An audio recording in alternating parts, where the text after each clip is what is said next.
The night hung heavy over the docks, fog curling around towering cranes and stacked crates.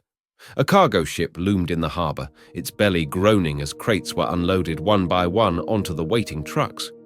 In the shadows, a figure stood motionless, a man cloaked in black, his face hidden beneath a dark mask. In his hand gleamed a curved dagger, its blade catching the faint light. His eyes were fixed on the operation below.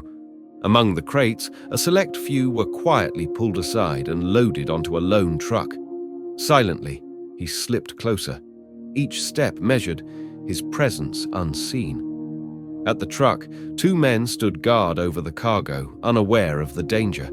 Suddenly, with deadly precision, the masked figure struck, dagger flashing in the dark. The first man clutched his throat, blood spurting as he desperately tried to stem the flow. The second grabbed at his chest, crimson soaking through his fingers in a futile attempt to halt the bleeding. Before either could react, the shadowy assailant seized a crate from the truck, its surface marked boldly, Q782. Without a sound, he vanished into the night. Part 1. The entire building was occupied by Marlowe and Kensington. No other business shared the space. That's why it was commonly called the Serpent House, despite having another official name. Marlowe and Kensington was a massive operation dealing in snakeskins.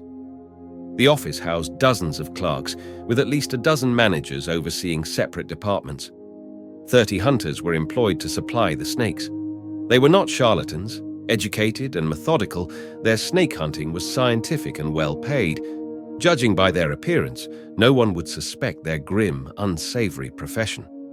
The Serpent House showroom was on the upper floor, a display hall filled with hundreds of snakeskins and numerous live snakes. Twice a week, it opened to the public as a museum. Today was Sunday, and the hall was overcrowded. Rare snakes were on display, including Africa's black mamba. Chloe came solely to see those two. She had seen the rest many times. She was obsessed with snakes. Hundreds of photographs filled her collection. The writhing serpents haunted her dreams. At night, she felt cold snakes crawling on her skin, not in fear, but in a strange calm she barely understood. She lingered in the showroom so long she lost track of time. 5 o'clock had passed, an important hour. She was expected at Blackwood Mansion by then to spend the night. Old Henry Blackwood was her grandfather, a wealthy man with millions. He had 3 sons, none allowed inside the mansion, not even Chloe's father.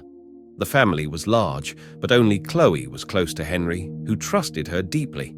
Still, the obligation was burdensome. Chloe was expected at the mansion promptly at 5. Today, she arrived 30 minutes late.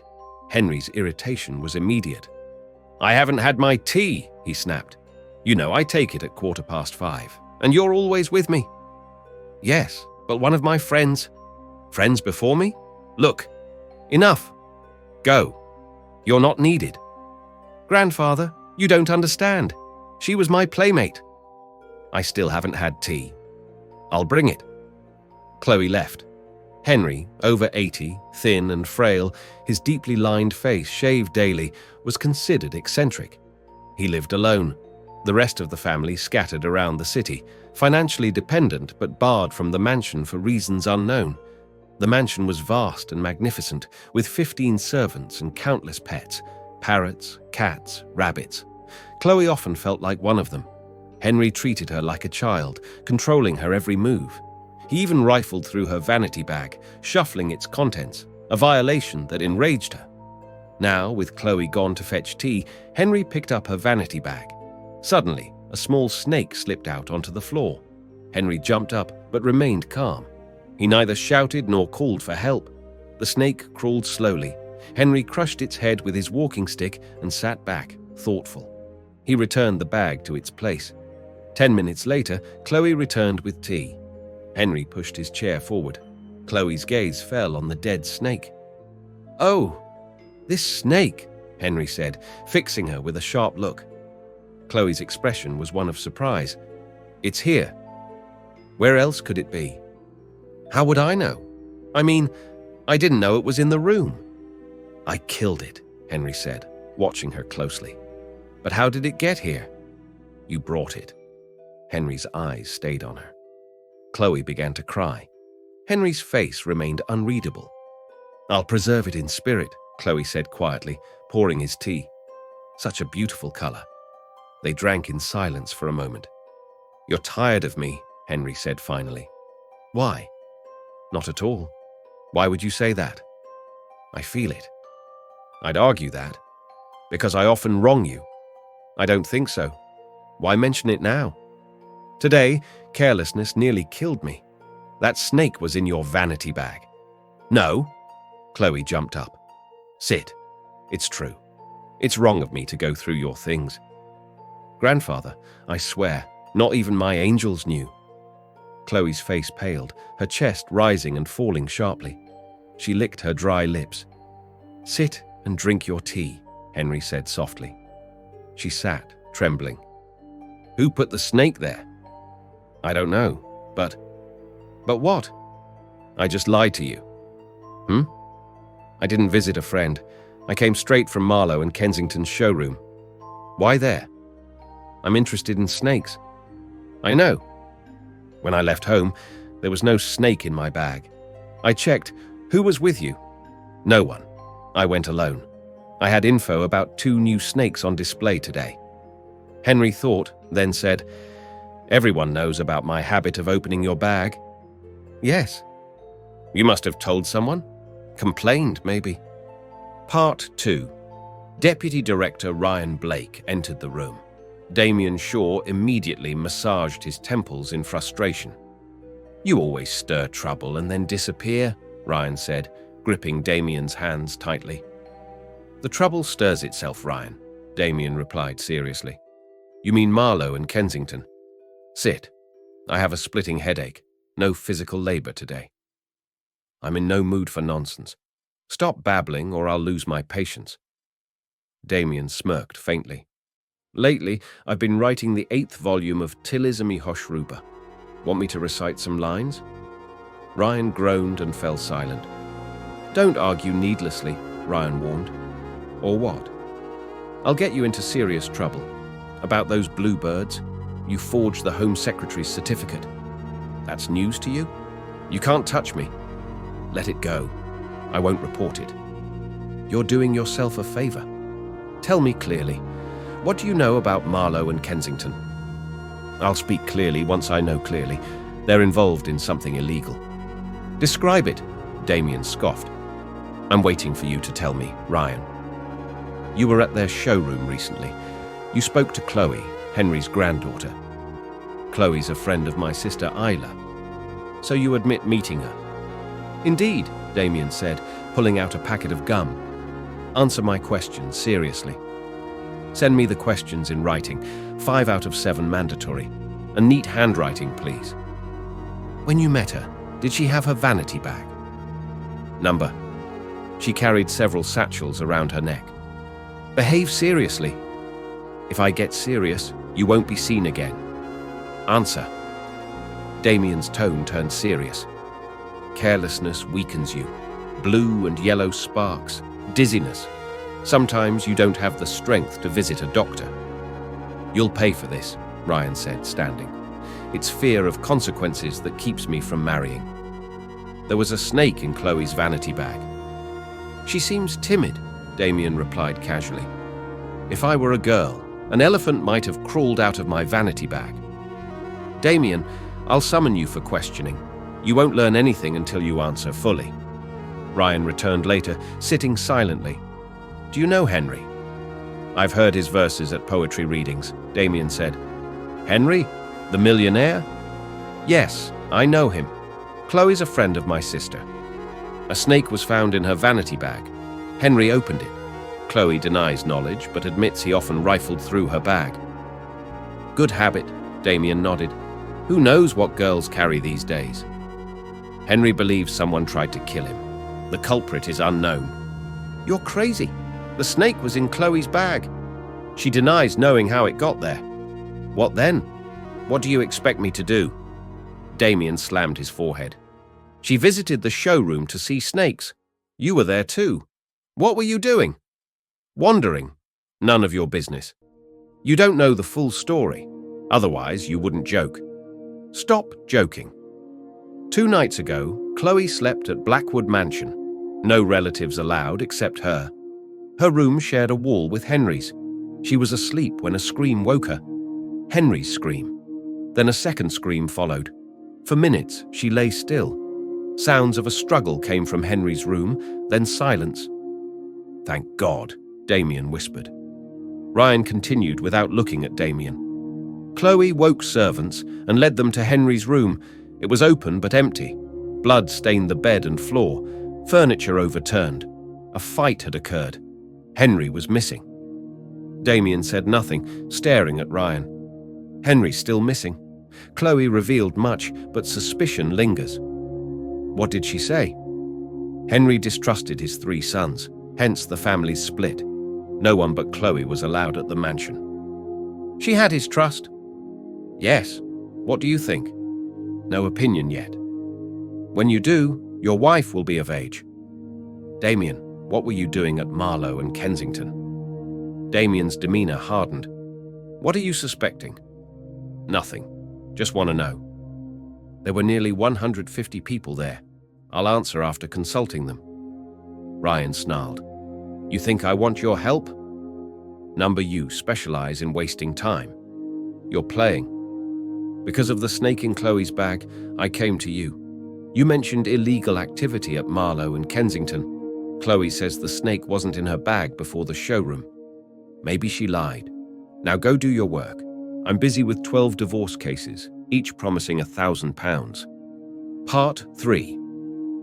Vincent Marlow, general manager and partner of Marlow and Kensington, sat in his mansion study with 2 hunters. The other partner, Rupert Kensington, managed overseas trade. Vincent was a tall, well-built man in his 50s, still handsome. You two sometimes go too far, Vincent warned. If we didn't, there'd be no point in this work, said Marcus, a young, muscular hunter. You will follow orders. No more freedom. Watch your tone, Vincent. Vincent stiffened. How dare you speak to me like that? Marcus smiled. I'm no longer content being a mere hunter. Soon the firm might bear my name alongside yours and Rupert's. I am Marcus now, but who knows tomorrow? Enough, Vincent shouted. That doesn't concern me, Marcus said, unfazed. Quiet, Dean, Marcus said to his companion. I'm firing you, Marcus. Don't show your face here again. Think carefully, Marcus warned, brushing off the threat. What do you mean? Q782. He fixed Vincent with a wild glare. Vincent's face darkened. Dean noticed. Conversation over, Marcus said, rising. They left, mounted a motorcycle, and sped off. What was that about? Dean asked. If everyone knew, they'd all want to be partners. I watch closely. And that number? Marcus fell silent. I didn't get it. I'll explain later. A car is following us, Vincent's men. Dean looked. Only one car. Imagination. Expectation. Vincent won't want me alive after this. Marcus veered into a side street. The car followed. Now what? You're right. Want me to get off? I'm no coward. Just warning you. Let's see how many are in that car. They stopped near Café Royale. The car stopped a short distance away. Inside, Marcus climbed upstairs. 4 men entered, eyeing them. They chose seats to watch Marcus and Dean. Marcus drew a curtain over his face, but left Dean visible. Keep them here a minute. I'll show you something. How? Pretend I'm here. I'll slip out through the kitchen stairs. Marcus left. Dean played along, pouring tea as if speaking to Marcus, casting glances at the 4 men. Half an hour passed. Marcus returned, panting. What did you do? You'll see. Let's go. They left unaware they were followed. On the road, Marcus checked the time. 6:30. The car's still behind us. They know we're heading to the camp through a deserted road. Planning to kill us? Of course. They're not following us for sport. We're still taking that road. Yes. You're mad. Wait 3 minutes. You'll see Vincent lose his mind. Dean thought of excuses but said nothing. The motorcycle sped onto the road leading to the camp. Slow down, Dean stammered. Suddenly, an explosion shook them. Flames rose nearby. Marcus accelerated. "You'll see tomorrow's headlines," Marcus said. "What happened?" "That car. I wasn't joking." "What did you do?" "I'm a hunter. Vincent's prey won't survive. Lesson 1. Never give snakes time to raise their hoods." Dean broke out in cold sweat. "Scared?" Marcus laughed. Dean said nothing, his mind reeling. Part 4. Ryan was searching for Damien again, but couldn't find him at his flat. After some effort, he located him in a cheap city bar. Ryan wasn't curious about why Damien was there. Today, Damien's mind was consumed by troubling thoughts. When Damien saw Ryan approaching, he signaled him to leave, but Ryan persisted. Damien turned and vanished down an alley. Ryan followed, but found no trace of him. After a moment's hesitation, Ryan spotted Damien's face reflected in a restaurant window. He crossed the street and entered. "What a nuisance you are," Damien said, irritation sharp in his voice. "Sit. This concerns you," Ryan said, placing a hand on Damien's shoulder. "Make it quick, then leave me alone for days." "Chloe is telling a new story. Why so sour?" "Your eyes are to blame," Damien said, checking his watch. "I've only got 15 minutes. "Then go to hell. I have nothing to say." "You have much to say. You told me Henry feared his sons, mentioned that photo resembling Alex and the human bone skeleton. So Chloe's told you everything?" "Number she told me nothing." "Then what do you know?" "As much as Chloe has told me," Damien replied flatly. "Then, how would she know you removed the skeleton from the basement?" Ryan licked his lips. "You were disappointed. It wasn't bones, but a wooden frame painted white. Impressive craftsmanship. That took effort. What do you think?" "How did you find out?" "From the ones who made the path to the basement." "That's impossible. They were all from my department." "All Saints, I suppose. My secretary Valeria got the info from one of your men." Ryan glared but said nothing. "Now, about that photograph. You'll have to explain it too," Damien said, eyeing the clock. 5 minutes left. "I'll punch you," Ryan snapped. "But within these 5 minutes," Damien said seriously. Ryan stood and moved toward the door but stopped. "If you interfere in this case, it won't end well." "To hell with your case. I have a job at Marlowe and Kensington now." Ryan froze. "You got a job?" "Yes. Sense prevails. £150 a month. Enough." Ryan sat back down. When Alex learned the portrait was said to be his father's uncle, he got furious. He claimed it was his own portrait, painted in ancient style. The artist confirmed it. When was it made? 10 years ago. Then, under these circumstances, nothing about Henry is believable. Anything else? Obvious, even a constable could say that, but your deputy director. What are you implying? Better you stay out of this. You said it wouldn't be good otherwise. Ryan stayed silent. The matter is complicated. If the skeleton were real, Henry might have wanted to frame Alex. Bundle. What? Nothing. Just thinking. Why hide this? The events should be published, thoroughly. It's a golden opportunity. Call Miss Mona from the Daily Mail. You were mad about her once. Ryan shook his head. Fine. I'll give her a chance to fall for me.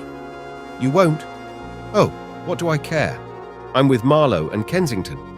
You must tell me more about them. I did. I have a job there. Fine. Doesn't matter. But I won't let you succeed. 15 minutes are up. Damien showed his watch. 1 more minute.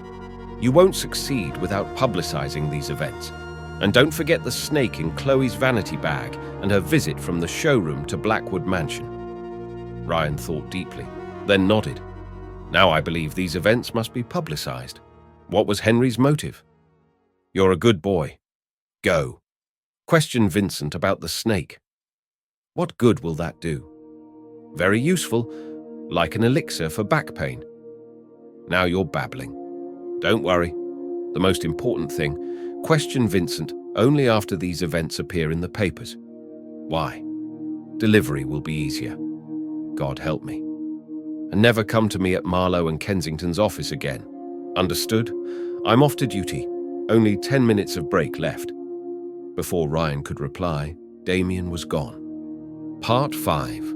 Lucy, the typist, watched the new assistant accountant closely. He sat bent over his papers, making grimaces, seemingly lonely despite her presence. Their shared partition held just 2 desks, hers and his. The previous accountant had been irritating. She hoped the new one would bring relief. Instead, he was even duller, head buried in numbers all day. The only sound was the clicking of her typewriter. Sometimes he seemed mentally sharp, other times completely lost.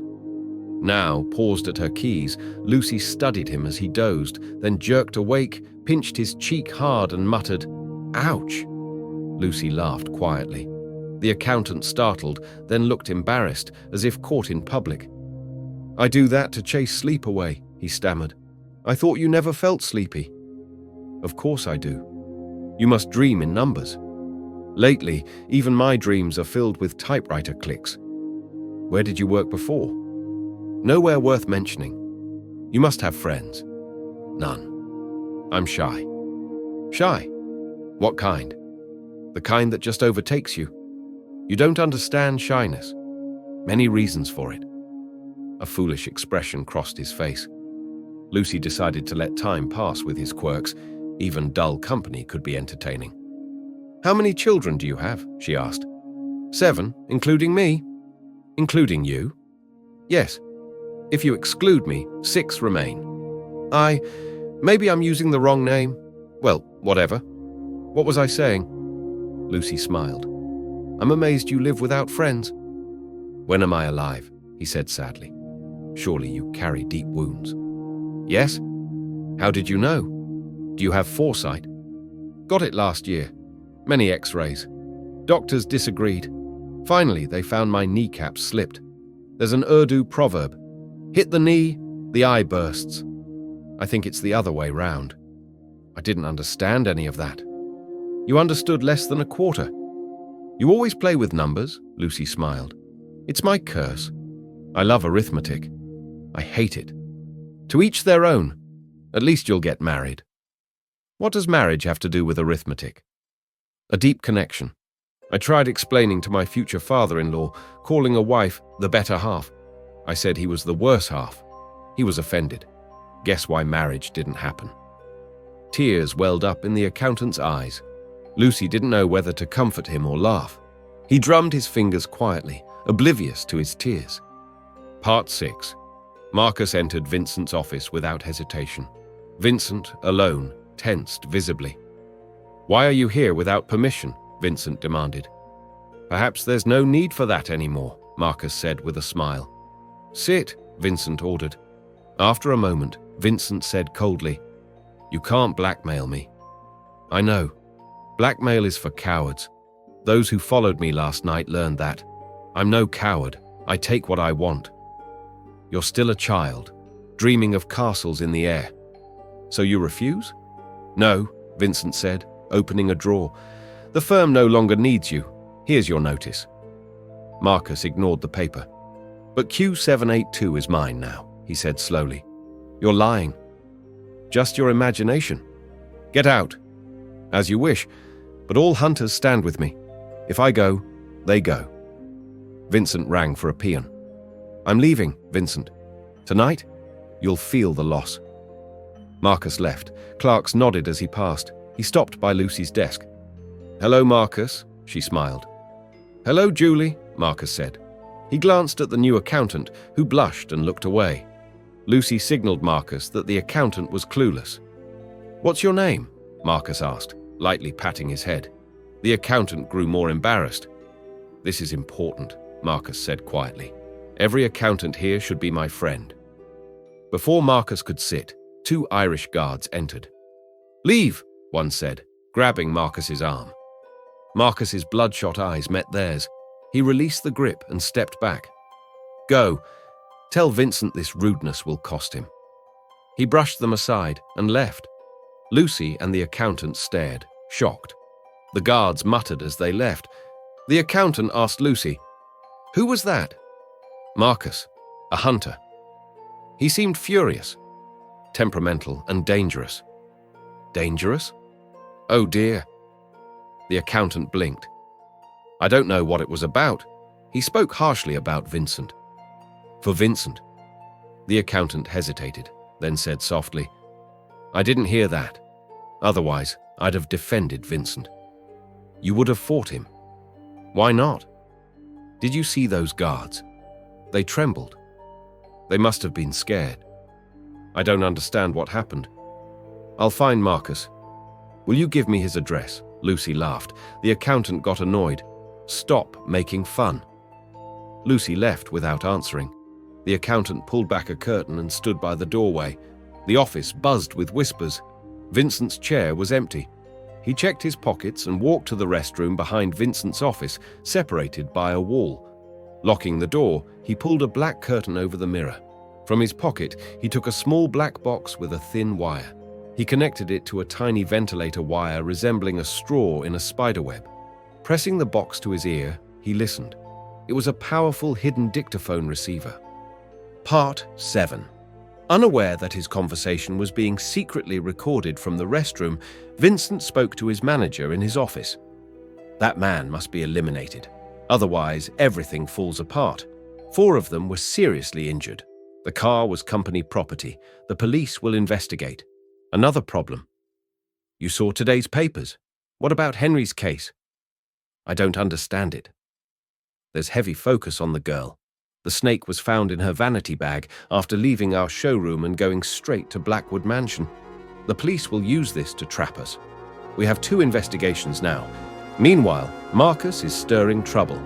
I'm convinced he planted that snake to blackmail me. And Henry. Henry's case is serious too, Vincent sighed. Could it be another Marcus trick? Too complex to say. For now, forget that. Arrange something about Marcus. Give me 3 days. Something will happen. But be patient. Marcus is fearless and cunning. Fine. What's done is done. Silence followed. He's threatened the hunters will quit if he's removed. Find out if they're all at the camp or if some have left. Part 8. Night had fallen. Marcus had just mounted his motorcycle outside the Royal Arms Hotel when a hand touched his shoulder. He turned sharply to see the new accountant from Vincent and Rupert. We need to talk. Somewhere private, the accountant said seriously. Is it urgent? Life and death. Marcus dismounted, took his hand, and led him into a private room. Sit, Marcus gestured. The accountant sighed deeply. You can't take her from me, he blurted. I took this job for her. I've watched her secretly for years. I don't follow. She likes you. She admires your bravery. But I want to prove who's stronger. You mean Lucy, Marcus said, smiling. Do you love her? Have you lost your mind? Marcus laughed. If not, what then? I don't love her. Really? The accountant smiled.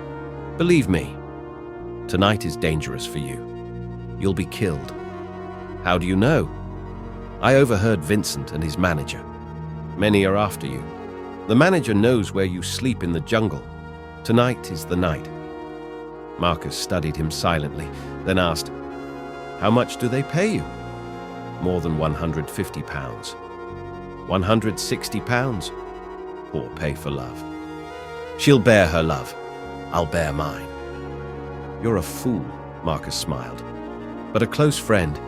Here, take £200. Take Lucy out tomorrow. No, I'm not a beggar. The accountant was offended. It's payment for your information and future opportunities.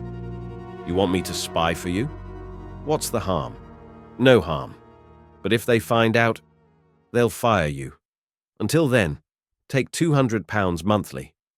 Fine, but I do this only for Lucy. If you deceive me, may this money curse you. Rest easy. By the way, your name? James Whitmore. Good to meet you, Marcus. We'll meet again. Marcus left. Part 9. The jungle night was thick and heavy. Around 1 a.m., the sky overcast, smothering the stars. The towering trees loomed ominously. Despite warnings, Marcus remained at the spot he'd occupied for 2 nights. The ground was flat, encircled by dense bushes. A pile of leaves covered by a blanket marked his bed. A fire flickered nearby. Marcus lay awake. Suddenly, a faint rustle stirred. Marcus sprang up, still and alert. The sound repeated. He slipped quietly into the bushes. 2 men armed with large axes emerged into the firelight, their faces menacing in the reddish glow. Marcus's bed was empty. Without warning, someone struck them from behind. Their axes dropped. They fled. "Don't let them escape!" Marcus's voice echoed in the darkness. A scream pierced the night, then silence. The jungle filled with the sounds of running footsteps. After 10 minutes, a whistle echoed, answered from afar. "Dean! Dean!" Marcus called. "Marcus, it's me. Stay put." Dean arrived swiftly. "What happened?" "They escaped clean," Dean said. "Jake and Miles," Marcus growled. "I lit the fire to see them clearly. If they got away, we'll never see them again. Let's return." At the fire, Marcus's breath caught. He dove onto the leaf pile, tossing aside leaves frantically. A curse escaped him. "There's been a loss." "What?" Marcus ran wildly, Dean beside him. They reached the huntsman's camp. A mile away, 3 tents stood silent, no sign of life. "What were you looking for?" Dean asked. "Q782. "My hard work, ruined," Marcus panted. After a pause, he added, "We'll see. I'll see how clever Vincent really is." Part 10.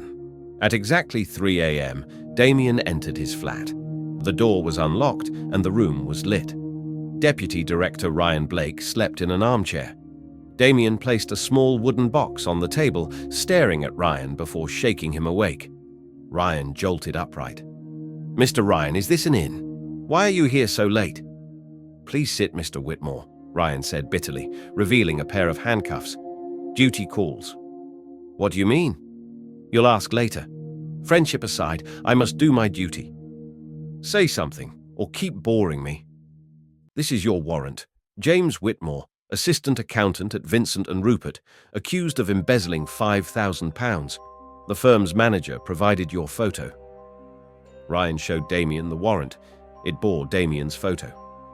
"Thought they might have discovered my true identity," Damien muttered. "You can't fool me," Ryan snapped. "Where do you get your money?" "Any way out?" "None. Duty binds me." "Before you do that, repay my debt." "I'm not in the mood. Come quietly or things escalate. Vincent plans to publish your photo." "What's worse than that? People will see it and say, 'This man isn't James Whitmore.' Anyway, Ryan, I'm done playing. I'll open your eyes. Who knows what goes on here? Your department doesn't." Damien picked up the box, a foot long, 9 inches wide, 6 inches high.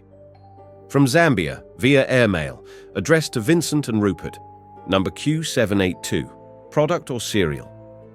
He drew a penknife and began removing the nails. Ryan watched silently, wary from past mistakes. Damien, unusually serious, finished removing nails. With 2 clicks, the lid lifted on its own. "Oh God!" Damien jumped back. Ryan leapt onto the table. 2 black snakes raised their hoods inside. "By God, Damien! You'll pay for this." "Ryan, it's a disaster. I risked my life bringing this. Rescued it from axes and danger. Mercy! I'll thrash you. Think I'm joking." But the snake slithered out. Ryan lunged toward Damien.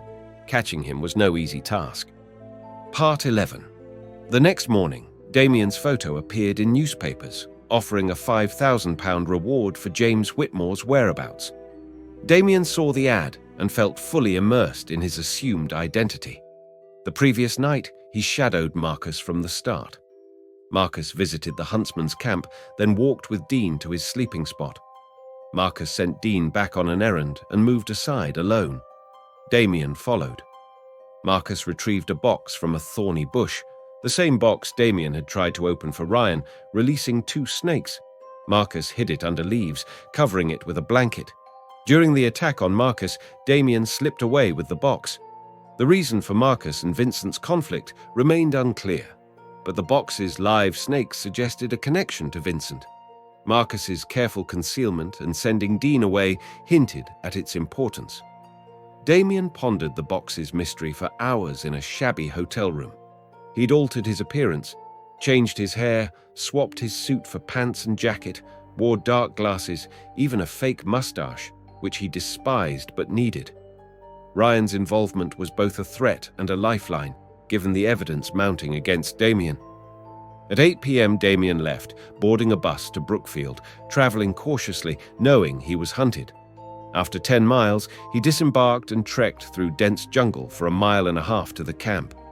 Boldly entering a tent, Damien found 4 men smoking on beds. They sat up as he entered. "Where's Brother Dean?" Damien asked respectfully. "In the next tent," one said, eyeing him warily. Damien backed out, entering the adjacent tent where Dean and 2 others were. "Brother Dean!" Damien called. Dean leapt up. "I'm Owl," Damien said simply. "What?" "Owl! Brother Dean!" Dean lunged, but Damien gently stopped him. "I'm James Whitmore, dear brother." Dean paused, then took Damien's hand, leading him outside. They walked silently until distant from others. "Why are you here?" "To meet Marcus." "Why?" "That only Marcus will know." "I'm doomed," Dean sighed. "I saw the papers. Your disguise is good. It's the work of a friend in film. How did you recognize me?" "I'll tell Marcus." "No? Tell me, or you won't leave alive." "Try me," Damien said lightly. "I'll strangle you." "Go ahead. Better that than caught. They know I tipped Marcus. That's my disaster."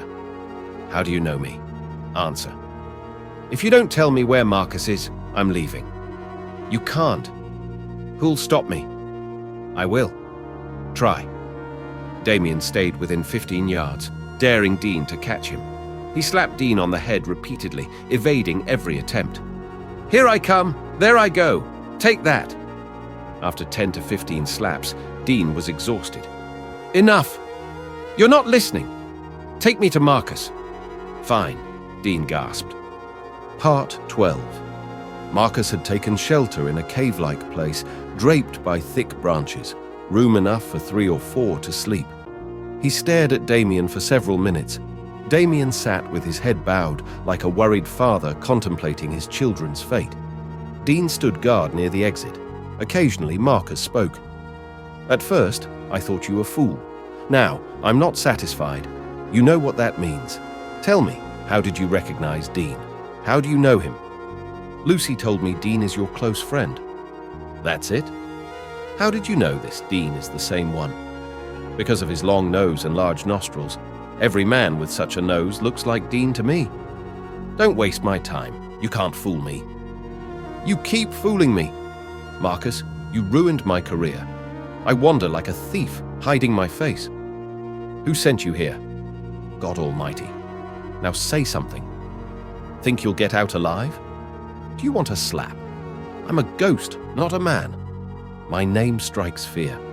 This cave will be your grave, and I'll use only my hands." Marcus stayed calm, proud of his strength. Damien's words were like a mosquito challenging an elephant.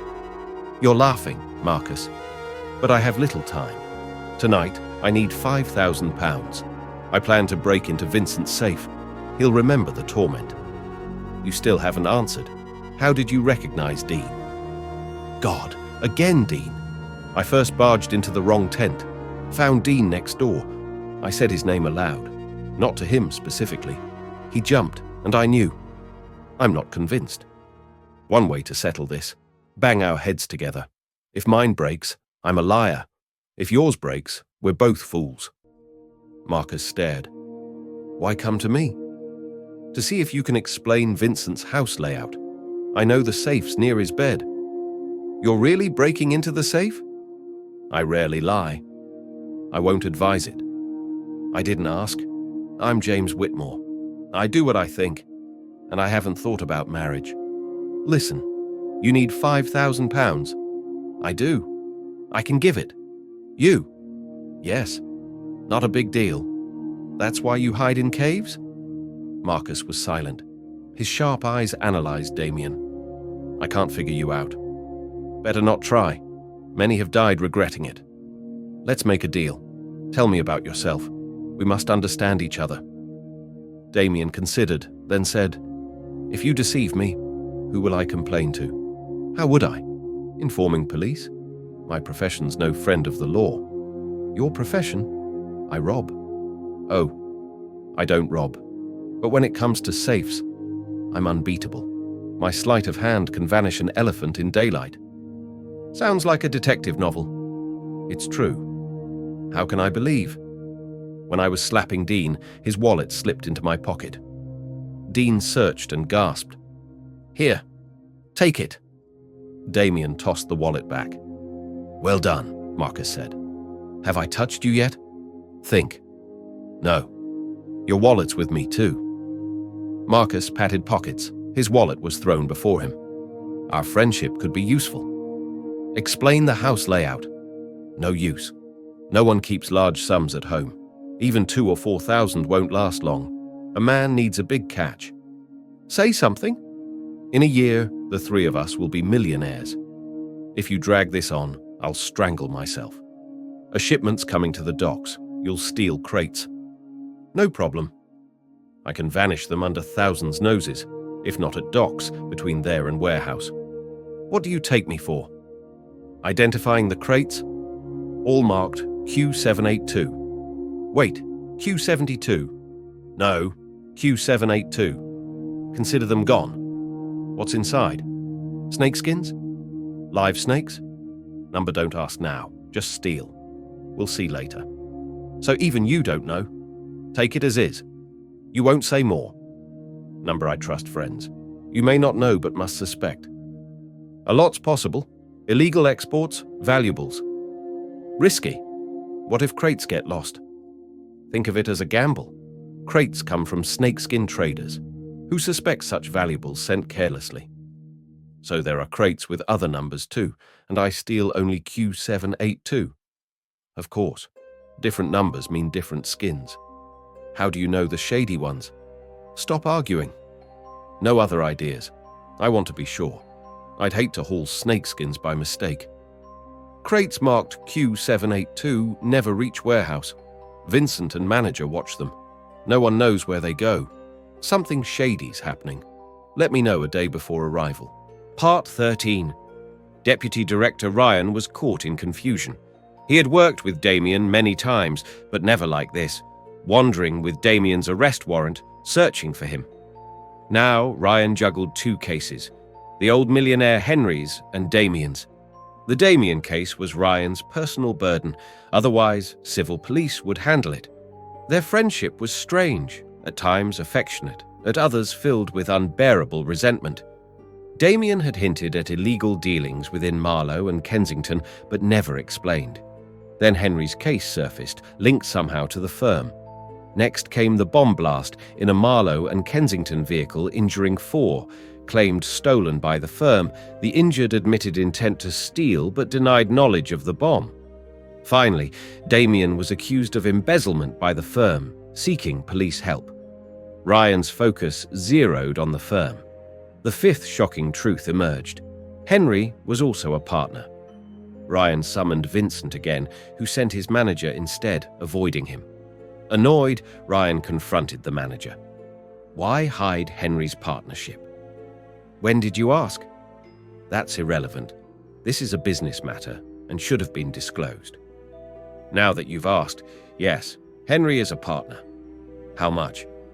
I'll check documents. Ryan hit a dead end. Legally, hiding the partnership wasn't an offense. He shifted to the car incident. Why no theft report sooner? We reported once discovered. The car was seldom used. The matter closed with a warning to the manager. I understand. Waiting for the right moment. You're dismissed. Still, Ryan's instincts found nothing concrete, but one truth remained. Damien wasn't wasting time. Part 14. Ryan's warning made Vincent and his manager uneasy. They discussed matters at length. This warning means suspicion, Vincent said. If Marcus knows, how can the police not? The manager replied. Forget Marcus. He suspects, but lacks full truth. Don't worry. When we act, Marcus will be removed. What about that accountant? The manager paused. I think he was with Marcus. I found dictaphones in my office. I suspect Marcus belongs to a well-organized gang. Otherwise, he wouldn't confront me. I'm unsure if Marcus is alive. After Jake and Miles failed, he may be dead. Why? I hesitated to tell you, but since it's up, listen. Marcus only knew crates marked Q782 didn't reach the warehouse and assumed something special was inside. I used that. I placed 2 poisonous snakes in an empty Q782 crate, hid it in my office, then took it out, showing Nadir the crate's number discreetly. Nadir slipped away. I drove off, followed by Marcus on a motorcycle. On a deserted road, Marcus stopped me, grabbed the crate at gunpoint, warned me to back off.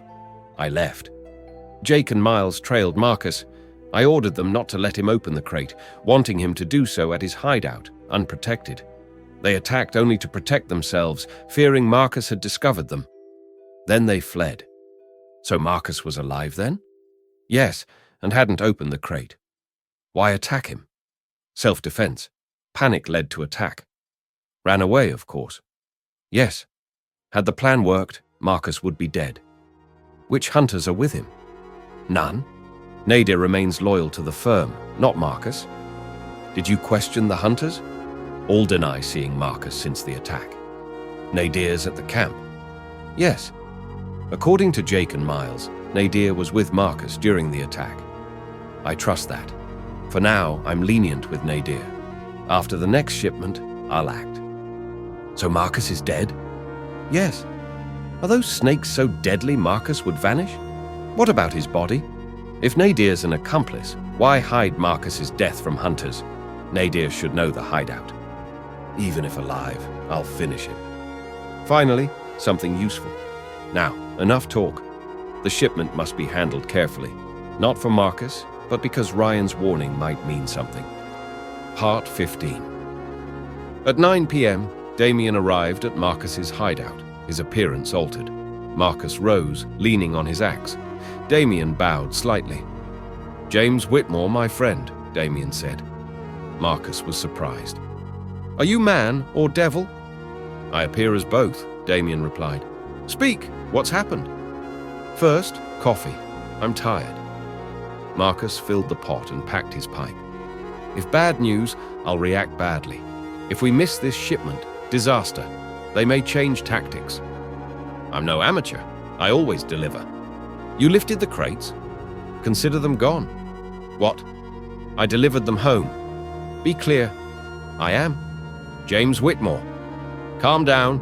Coffee first, then explanation." Marcus gripped his axe. "You seem respectable. Pour and drink." Damien noted Marcus's right hand in his pocket, likely on his revolver. After sipping, Damien said, 15 crates, heavy ones. Did you lift?" "Number saw those who did." "You'd vanish them." "I'm no magician. Stop believing detective novels." "Why bluff then?" "I'll reveal soon." Marcus glared. Damien finished coffee, wiped lips. "You're greedy, want it all." "Find the crates." Marcus drew his revolver. "Shoot first, ask later. What proverb fits?" "No good deed goes unpunished." Also, do good and throw it in the river. Pick one. You won't say. They're in a building on Whitfield Road, near the fertilizer plant. Ashbourne Manor? Yes. Owned by Vincent. Crates there? Yes, and no one else. We can loot openly. Don't underestimate Vincent and the Major. They're dangerous. Then why the holster? We can fight back. If I fail, spit in my face. No proverbs? Plan? Beat them. Take crates. They won't dare report. Unsure they're alone? Then your plan? Nothing. Crates there shouldn't be. You did nothing. I'll act at midnight, after factory closes. What then? I'll lay eggs. You worry.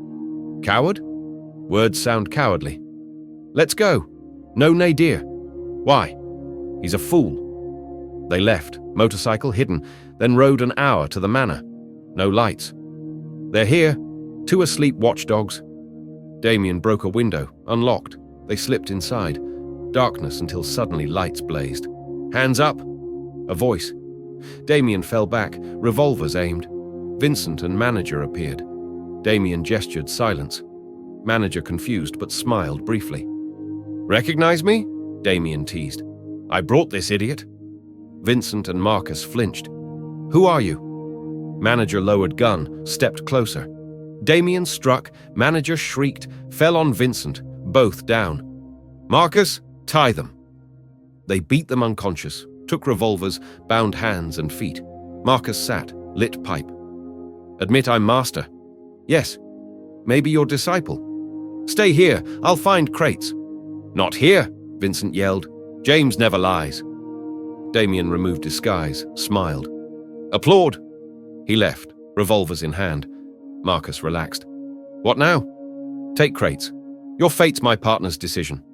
"What's inside?" "Don't care." "Millions in goods." "Cocaine?" Vincent smirked. Marcus's pipe dropped. "Lies." "You'll see." "Deal?" "Quarter profits, no less than 50,000. Marcus silent. "Untie us. Know our secret. Join us. Break faith. Our hands at your necks." "Fine." Marcus rose. Damien returned. "All lost." "What?" "Vincent's truth. Cocaine shipment. Half to you, half to me. Untie." "No confessions," Vincent growled. "Take them to desk room. Phone and crates there." "Take revolver," Damien said, punching Marcus. "Mad?" "No shares. I'll swallow it all." Tied Marcus's hands. Vincent and manager laughed. "Your trap backfired." Damien called NCA. "Where's Ryan?" "Good. Come arrest us." Vincent, his manager, and Marcus. The Bank of Britain robber. Silence fell. Part 16. Marcus was stunned. He never imagined James Whitmore was Damien Shaw. He bit his lip, silently staring. Vincent and his manager, drained, sat quietly against the wall. The silence broke with police sirens outside. Moments later, Deputy Director Ryan and officers entered. Damien stood and saluted respectfully. Ryan didn't return the salute. Pointing at Marcus, he ordered, "Arrest him." 2 constables bound Marcus's hands swiftly. "Arrest all 3, Damien added.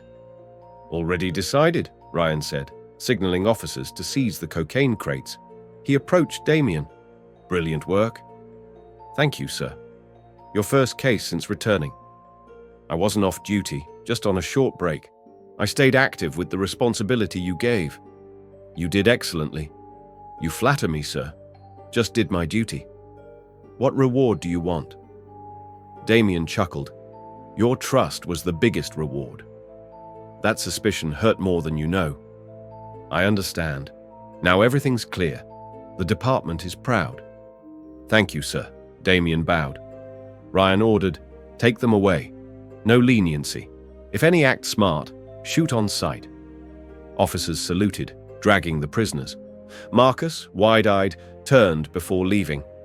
"Damien, you've beaten me, but I'll return." Damien smiled. "May God grant you wisdom not to." He whispered to an officer, "Watch him closely." "Dangerous." The officer nodded. Only Ryan and Damien remained. Ryan extended his hand. Damien grasped it warmly. "I'll see you tomorrow. We prepare the full report for the chief." "Definitely, sir." They left together. The city slept under silence, but in the world of crime, a major chapter had closed. Thank you for following this intense case with us. We'd love to hear your thoughts. What do you think about the twists and turns in this story? Don't forget to subscribe to Obscura Chronicles to stay updated with our latest mysteries and thrillers. If you enjoyed this episode, please give it a like and share it with fellow fans of suspense. Stay tuned, we'll be back next week with a brand new case that will keep you on the edge of your seat. Until then, stay curious and keep watching.